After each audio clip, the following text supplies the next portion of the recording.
الحمد لله رب العالمين، والصلاة والسلام على سيد الأنبياء والمرسلين وعلى آله وأصحابه أجمعين।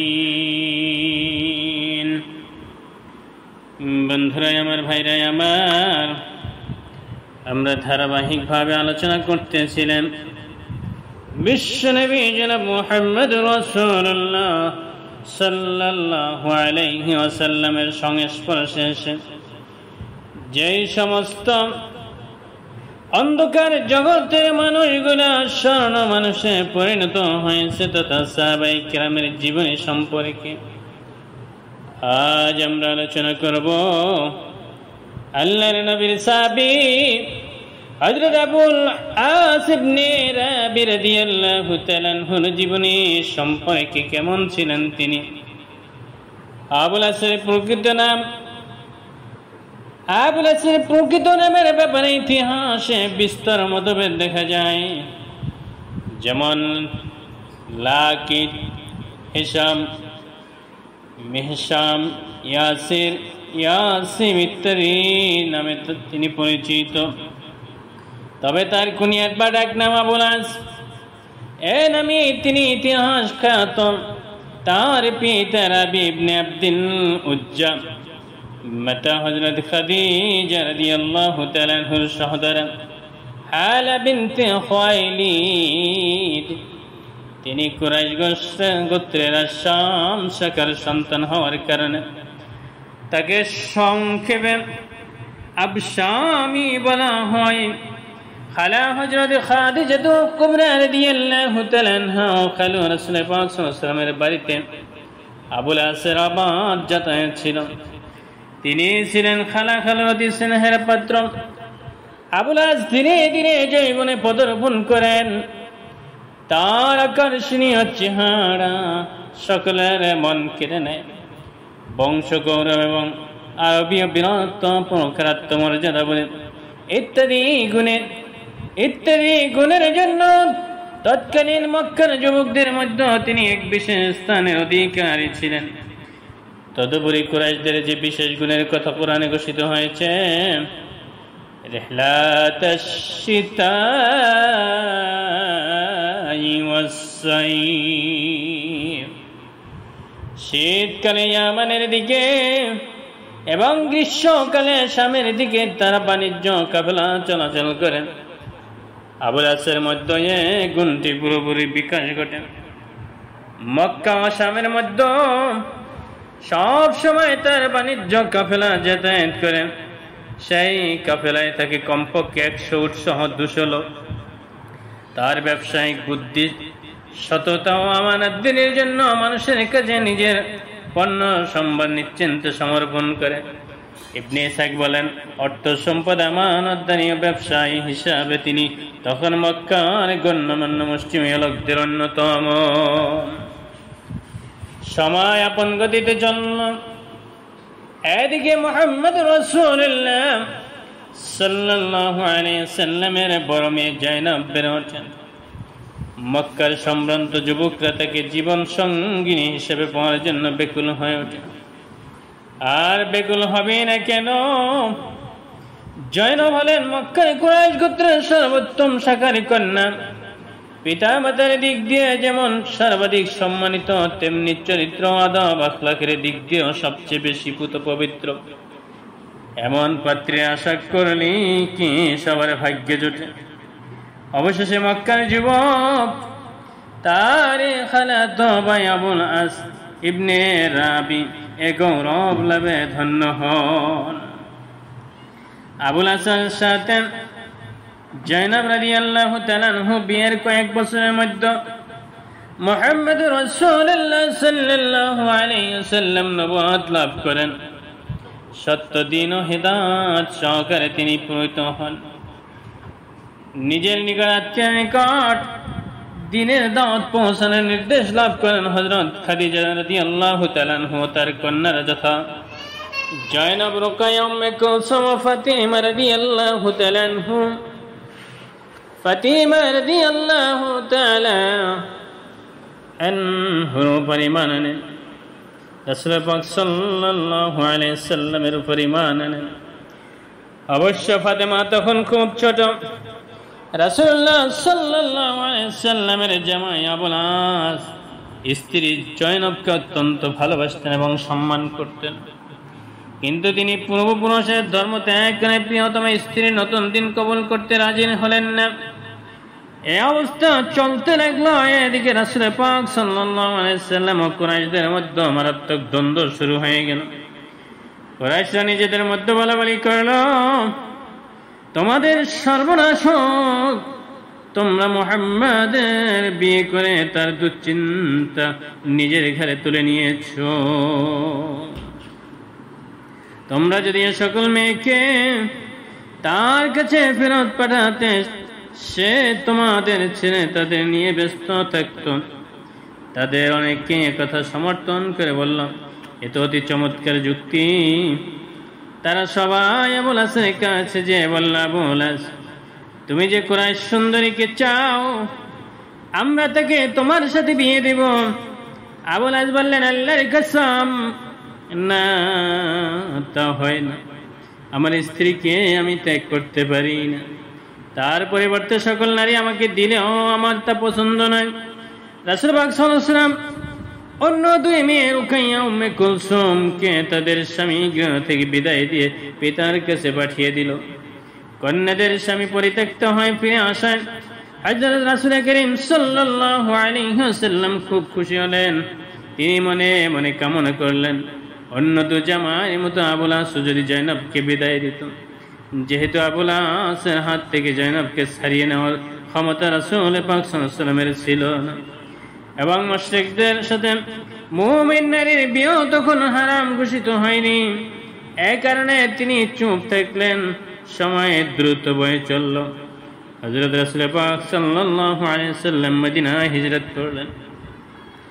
কুরাইশদের সাথে সামরিক সংঘাত শুরু হলো। কুরাইশরা মুসলমানদের সাথে যুদ্ধের উদ্দেশ্যে বদর সমবেত হল।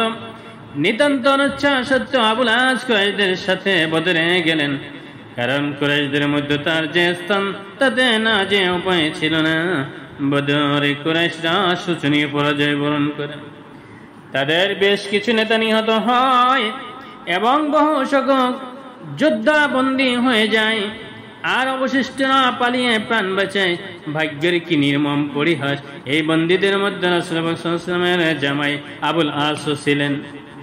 ইবনে ইসহাক বলেন, বদরে হযরত আব্দুল্লাহ ইবনে জুবাইর ইবনে নুমান রাদিয়াল্লাহু তাআলা আনহু তাকে বন্দী করেন।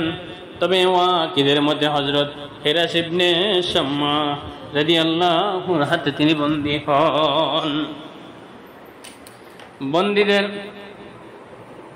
বদরের বন্দীদের ব্যাপারে মুসলমানদের সিদ্ধান্ত হলো মুক্তিপণ নিয়ে ছেড়ে দেওয়া হবে। বন্দীদের সামাজিক মর্যাদা এবং ধনী দরিদ্রের প্রবাদ অনুযায়ী 1000 থেকে 4000 দিরহাম মুক্তিপণ নির্ধারিত হল। বন্দীদের প্রতিনিধিরা ধার্যকৃত মুক্তিপণ নিয়ে মক্কা মদিনার ছোটাছুটি শুরু করে দিল। নবী দোহেত হযরত জয়নব রাদিয়াল্লাহু তাআলা আনহার স্বামী আবুল আসের মুক্তিপণ দিয়ে মদিনায় দূত পাঠালেন। ওয়াকিদের মতে আবুল আসের মুক্তিপণ নিয়ে মদিনায় এসেছিল তার ভাই আমর ইবনে রাবি। আল্লাহর নবীর জামাতা আবুল আস আজকে যেহেতু বন্দী সারিয়ে নেওয়ার জন্য আসলেন, হযরত জয়নব মুক্তিপণ দিরহামের পরিবর্তে একটি হার পাঠালেন। এই হারটি তার জননী হযরত খাদিজা রাদিয়াল্লাহু তাআলা আনহা বিয়ের সময় তাকে উপহার দিয়েছিলেন। হযরত রাসূল করিম সাল্লাল্লাহু আলাইহি ওয়াসাল্লাম হারটি দেখে বিমর্ষ হয়ে পড়লেন এবং স্বীয় বিষণ্ণ মুখ একটা পাতলা কাপড়ে দিয়ে ঢেকে ফেললেন। প্রিয়তমা স্ত্রী ও কন্যার স্মৃতি তার মনস্পটে ভেসে উঠল। কিছুক্ষণ পর হযরত রাসূল করিম সাল্লাল্লাহু আলাইহি ওয়াসাল্লাম সাহাবীদের লক্ষ্য করে বললেন, জয়নব তার স্বামীর মুক্তিপণ হিসাবে হার পাঠিয়েছে। তোমরা ইচ্ছা করলে তার বন্দীকে ছেড়ে দিতে পারো এবং এই হাড়টিও তাকে ফেরত দিতে পারো। সাহাবীরা বললেন, ইয়া রাসূলুল্লাহ, আপনার সন্তুষ্টির জন্য আমরা তাই করব। সাহাবীরা রাজি হয়ে গেলেন। তবে রাসূল সাল্লাল্লাহু আলাইহি ওয়াসাল্লাম আবুল আসকে মুক্তি দেওয়ার আগে তার নিকট থেকে অঙ্গীকার নেন যে সে মক্কায় ফিরে গিয়ে অনতিবিলম্বে জয়নবকে মদিনায় পাঠিয়ে দিবেন। আবুল আস মক্কা ফিরে গিয়ে প্রতিশ্রুতি পালনে তোড়জোড় শুরু করে দিলেন। তিনি স্ত্রী জয়নবকে সফরের প্রস্তুতি গ্রহণের নির্দেশ দিলেন। তিনি জয়নবকে কথাও বললেন যে মক্কার অনতি দূরে তোমার পিতার প্রতিনিধিরা তোমাকে নেওয়ার জন্য প্রতীক্ষা করছে। আবুল আস স্ত্রী সফরের প্রস্তুতি সম্পন্ন করে তার ভাই আমার মতান্তরে কিনানকে ডেকে জয়নবের সাথে যেতে বললেন এবং তাকে অপেক্ষমান দূতদের হাতে তুলে দিতে বললেন। ইবনে ইসহাক বলেন, সফরের প্রস্তুতি শেষ হলে জয়নবের দেবর কিনানা ইবনে রাবি একটি উট এনে দান করালো। জয়নব উটের পিঠে হাওদায় উঠে বসলেন আর কিনানা আসিয়া ধনুকটি কাঁধে ঝুলিয়ে তীরের বান্ডিলটি হাতে নিয়ে দুপুরে মক্কা থেকে বের হলো। কুরাইশদের মধ্যে হইচই পড়ে গেল।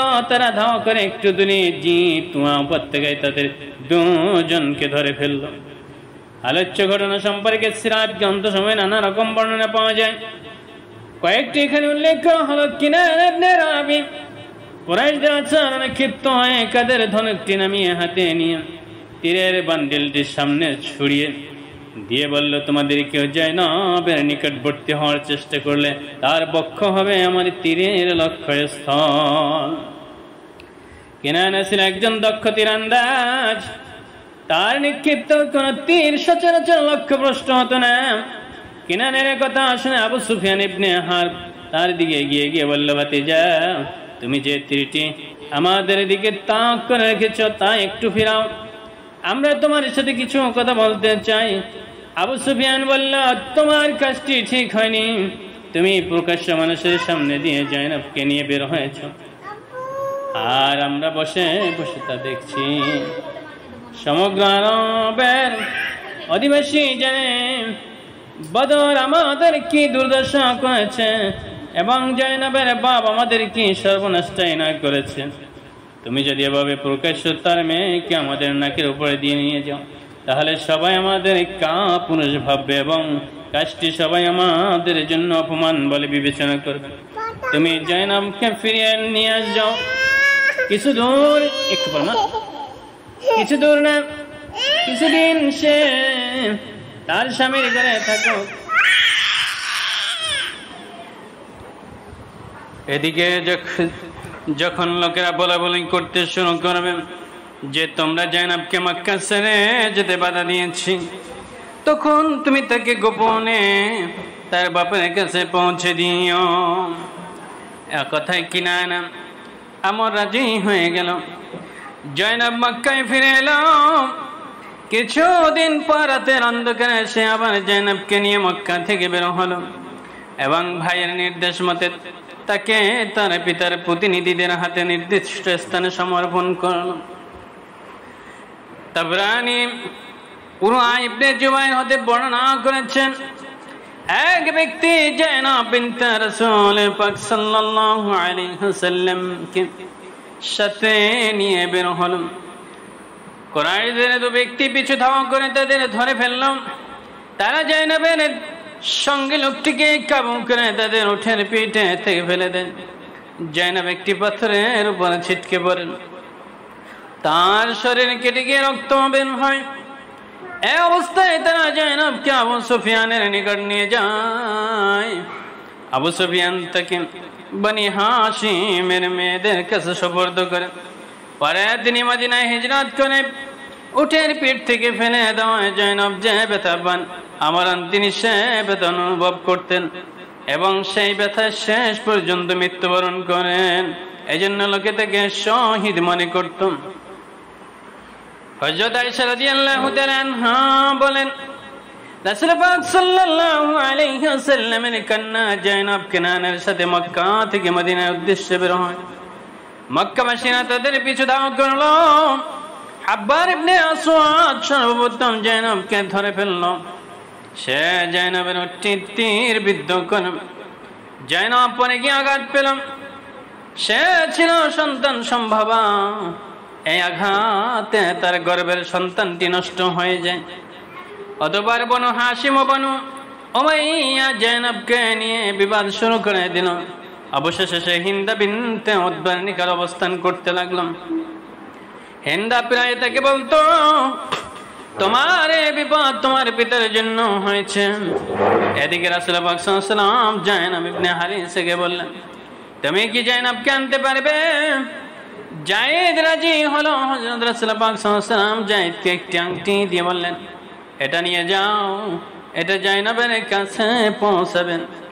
আংটি নিয়ে জায়েদ মক্কার দিকে চলল। মক্কার উপকণ্ঠে সে এক রাখালকে ছাগল চড়াতে দেখলো। সে রাখালকে জিজ্ঞেস করলো, তুমি কার রাখাল? রাখাল বলল, আবু আশের। আবার জিজ্ঞেস করলো, ছাগলগুলো কার? বলল, জাইনব বিনতে মুহাম্মাদের। জায়েদ কিছু দূর রাখালের সাথে চললো। তারপর তাকে বলল, আমি যদি একটি জিনিস তোমাকে দেই, যাকে তুমি জাইনবের কাছে পৌঁছে দিতে পারবেন, সে রাজি হলো। জায়েদ তাকে আংটিটি দিল, আর রাখাল সেটি জাইনবের হাতে পৌঁছে দিল। জাইনব রাখালকে জিজ্ঞেস করলো, এটি তোমাকে কে দিয়েছেন? বলল, একটি লোক দিয়েছে। আবার জিজ্ঞেস করলো, তাকে কোথায় ছেড়ে এসেছ?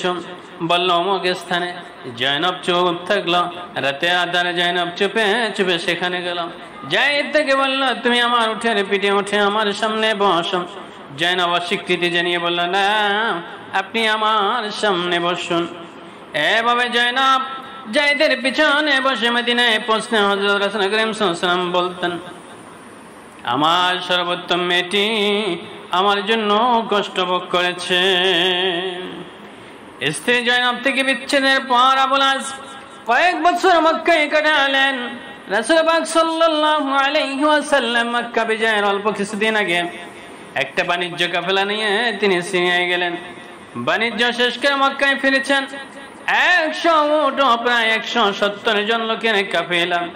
যখন তারা মদিনার কাছাকাছি স্থানে, তখন মদিনা থেকে যায়েদ বিন হারিসের নেতৃত্বে ব্রুত একটি ক্ষুদ্র টহলকারী বাহিনী তাদের উপর অতর্কিত হামলা চালায়, আক্রমণ করে এবং উৎসাহ সকল লোক বন্দী করে মদিনায় নিয়ে যায়। তবে আবুল আস পালায় যেতে সক্ষম হন। অবশ্য মুসা ইবনে উকবার মতেন আবু বাসির ও তার বাহিনী আবুল আসের কাফেলার উপর আক্রমণ চালায়। উল্লেখ্য যে এই আবু বাসির ও আরো কিছু লোক হুদায়বিয়া সন্ধির পর ইসলাম গ্রহণ করেন। তবে সন্ধির শর্ত অনুযায়ী মদিনাবাসীরা তাদের গ্রহণ করতে অস্বীকার করেন। ফলে তারা মক্কা থেকে পালিয়ে গিয়ে লোহিত সাগরের উপকূল এলাকায় বসবাস করতে থাকেন। তারা মক্কার বাণিজ্য কাফেলায় অতর্কিত হামলা চালাতে থাকেন। তাদের ভয়ে কুরাইশদের ব্যবসা বাণিজ্য বন্ধ হওয়ার উপক্রম হয়। মক্কার কুরাইশরা বাধ্য হয় তাদেরকে মদিনায় ফিরে নেওয়ার জন্য রাসূল পাক সাল্লাল্লাহু আলাইহি সাল্লামকে অনুরোধ করেন। যাই হোক, আবুল আস পালিয়ে মক্কায় না গিয়ে ভীত সন্ত্রস্ত ভাবে রাতের অন্ধকারে গোপনে মদিনায় প্রবেশ করেন এবং সোজা জাইনবের কাছে পৌঁছে নিরাপত্তা প্রার্থনা করেন। জাইনব তাকে নিরাপত্তার আশ্বাস দেন। রাত কেটে গেল। হযরত রাসূল করিম সাল্লাল্লাহু আলাইহি সাল্লাম ফজর নামাজের জন্য মসজিদে গেলেন। তিনি মিহরাবে দাঁড়িয়ে আল্লাহু আকবার বলেন তাকবীরে তাহরিমা বেঁধেছেন। পিছনে মুক্তাদিরা তাকবীরে তাহরিমা শেষ করেছেন। এমন সময় পিছনে মেয়েদের কাতার থেকে জাইনবের কণ্ঠস্বর ভেসে এলো, জনমণ্ডলী, আমি মুহাম্মাদের কন্যা জাইনব। আমি আবুল আসকে নিরাপত্তা দিয়েছি, আপনারা তাকে নিরাপত্তা দিন। সালাম ফিরে রাসূল সাল্লাল্লাহু আলাইহি ওয়াসাল্লাম লোকদের এদিকে ফিরে জিজ্ঞেস করলেন, আমি যা শুনেছি তোমরা কি তা শুনেছ? লোকেরা একদিন জবাব দিল, হ্যাঁ ইয়া রাসূলুল্লাহ। রাসূল সাল্লাল্লাহু আলাইহি ওয়াসাল্লাম বললেন, যা রাতে আমার জীবন, সেই সত্তার শপথ, আমি এই ঘটনার কিছুই জানিনি। সে সকল মুসলমানদের পক্ষ থেকে তাকে নিরাপত্তা দান করেছেন। অতঃপর তিনি বাড়িতে যে মেয়েকে বললেন, আবুল আসের সম্মানজনক ব্যবস্থা করবেন, তবে জেনে রেখো তুমি আর তার জন্য হালাল নাও। তারপর রাসূল সাল্লাল্লাহু আলাইহি ওয়াসাল্লাম সেই বাহিনীর লোকদের ডাকলেন।